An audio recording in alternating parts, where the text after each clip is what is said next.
You know what? We're gonna go for it. We're gonna start at the beginning, and I'm going to tell the story of this dumb fucking game in chronological order. We'll actually play the tutorial this time. I thought this game was really easy when I made it, but every time I would watch a streamer, they would have no idea how to do anything. So I made this very, very, very over-the-top tutorial. Teachers, you gotta kick a door. People kept complaining that they didn't have enough time in the levels, and when I watched them, they were not shooting clocks. Which, you know, maybe you wouldn't. But there are also like 3 things in the game. I thought they would experiment and shoot everything, and they just did not. Coffee makes you faster. This changes your weapon. Bam. Get to the exit.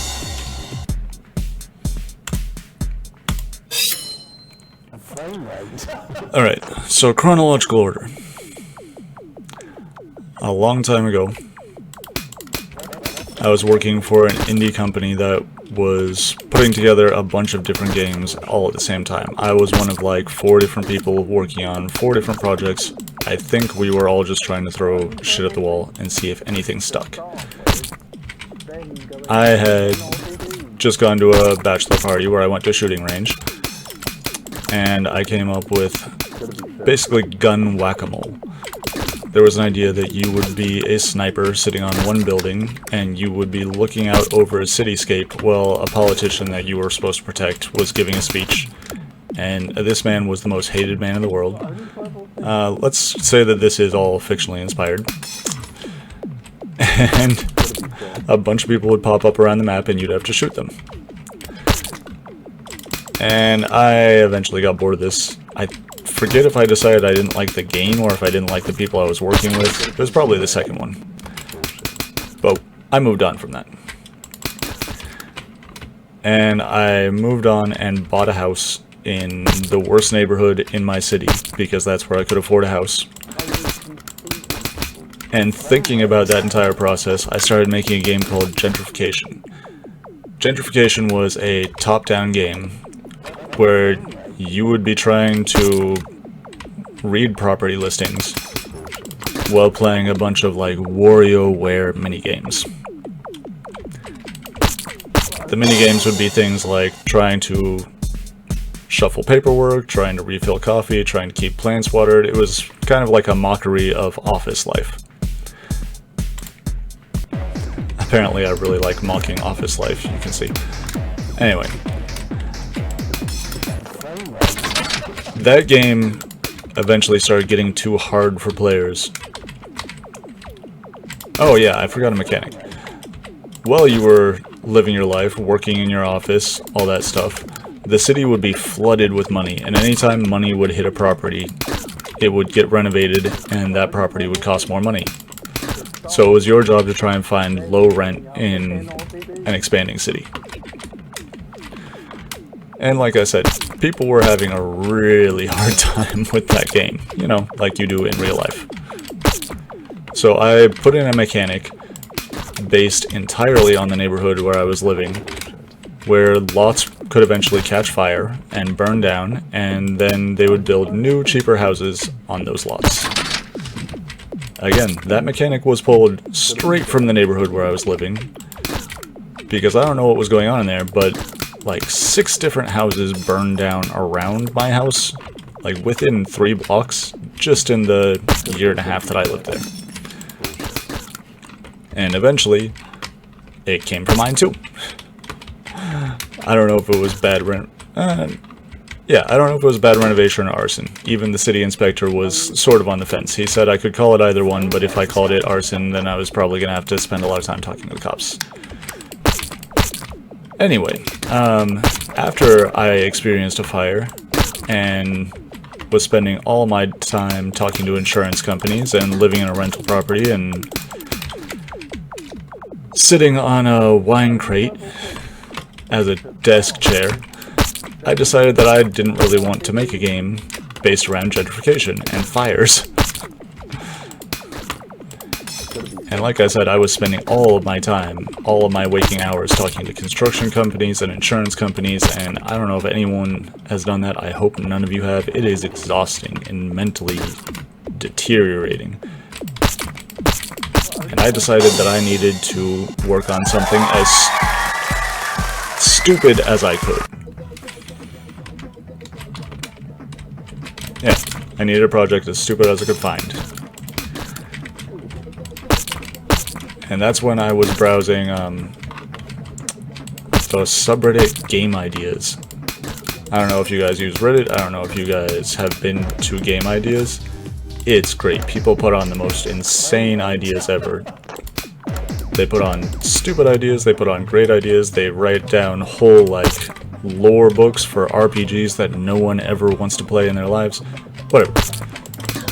One guy was talking about shooting targets, well, I think he said shooting imaginary monsters in an office with a stapler. And I decided to pare that idea down a little bit, repurpose a bunch of scripts and assets from my sniper game that I had half built, and make this.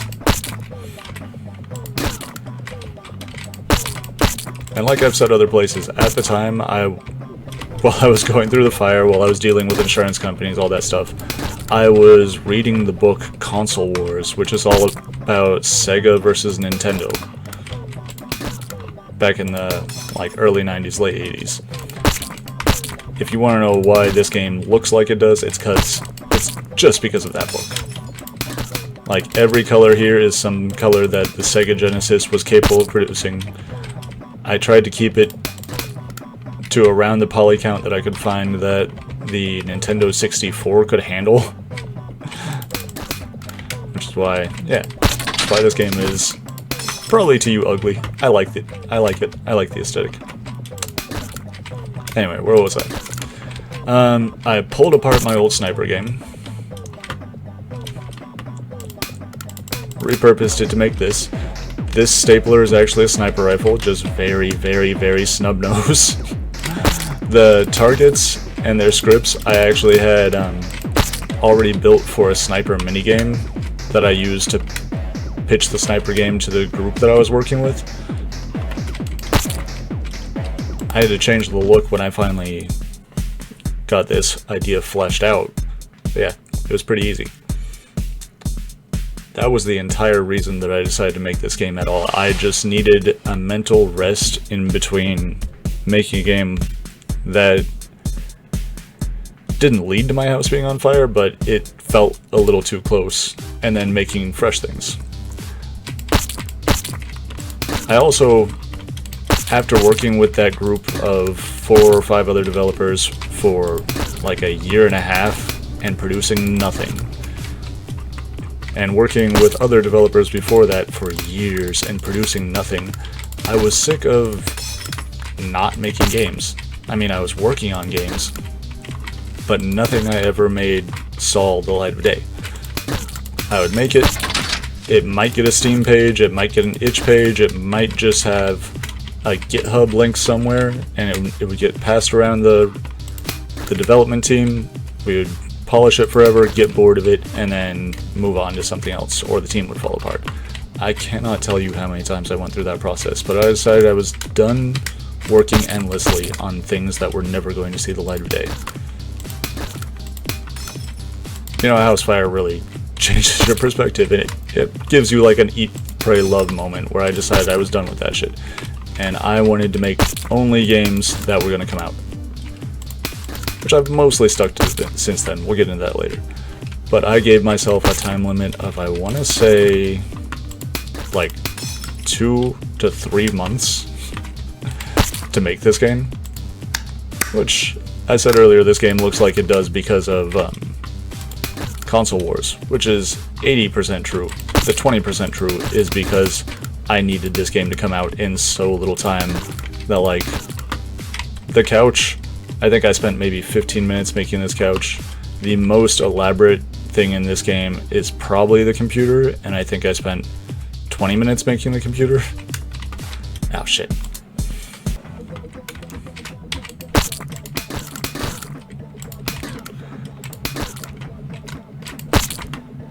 Yeah, so I made a whole list of everything I wanted to be in this game.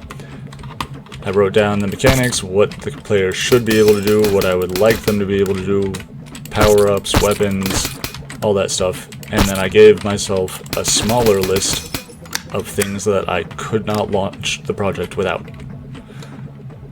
And 2 months to work on it. And then everything else I put on a list that said nice to have.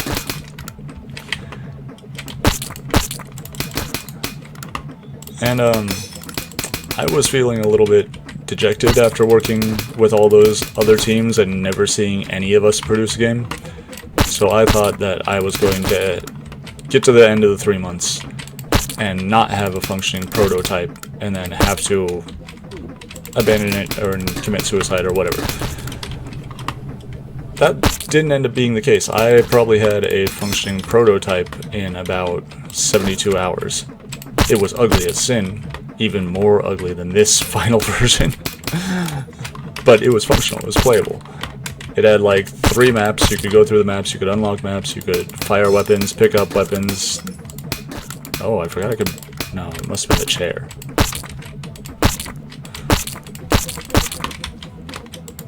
Yeah, 72 hours, functional prototype. And then within the 2 months I got through everything, which is why there are extra maps, which is why there are extra things like you being able to kick chairs into windows, which is why there are mini games at all, like the gallery game and Balloon Blast, which I don't think I gave it the full name. And that was a really good feeling as a developer to realize that if I'm not saddled with a team of people who keep moving the goalposts and keep adding ideas last minute, that I can just make things and put things out there. And they might suck, but, you know, they exist.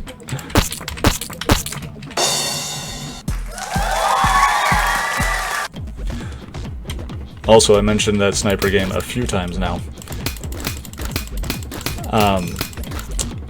There was a big problem when I first gave that game out to other developers to test it, where I had put the sniper up on a roof, because in my mind that's where snipers go, overlooking the political speech or whatever it was, and then immediately the other developers would jump off the roof and run around the map shooting things like they were a SWAT team. And the whole game had been designed for you to stay in the same like 5x5 space and try and get angles on the map from there. So I had to add in a fall mechanic where if you got off the roof you would fall to your death and splatter on the pavement, and then you'd have to restart. So that fall mechanic is where that sound comes from. That sound is the sound of the sniper hitting the pavement. Yeah, you'd hit the ground, splatter, and then it would cut to black, and you would just hear that sound. When I was making this game, I needed some audio cue to test it. I just needed something to put in there so it would go beep or whatever when the player kicked. I needed to know that I could have a kick noise. And then I threw that noise on just because, why not, I needed something. And then I went through like 2 weeks of development with that dumb splatter noise on for the foot. And after that, after tons of time going through different audio packages, trying to find better ones, trying to find ones that were more serious, more weighty, more meaty, all that stuff, I kept coming up with nothing. Because the rest of the feel of this game, it's not at all serious. It's kicking around computers and shooting targets and breaking windows and all that stuff. It's stupid. And this sound effect, anytime I would compare it to anything else I could find, it was the perfect amount of stupid that I had to stay with it.